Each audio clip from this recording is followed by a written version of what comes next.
Wondered where museums get the works and relics that they put on display?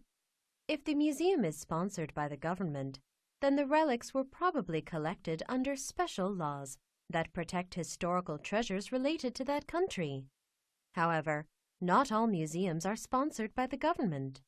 Sometimes, a private collector decides to set up a museum so that the public can view the works or relics in his or her collection. Since the 1990s, more and more of these museums set up by private collectors have sprung up in China.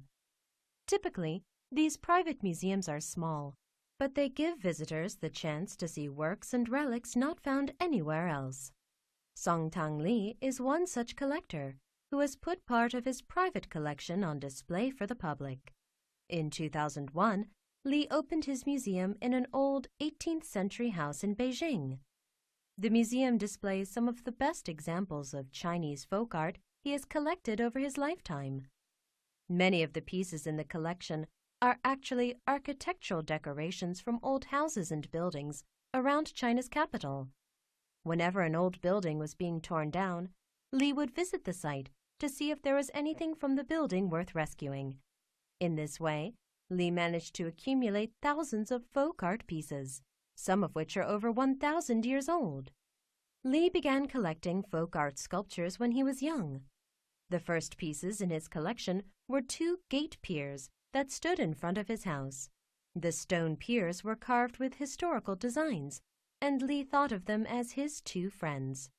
During his childhood, he would sometimes even sit beside them and tell them stories.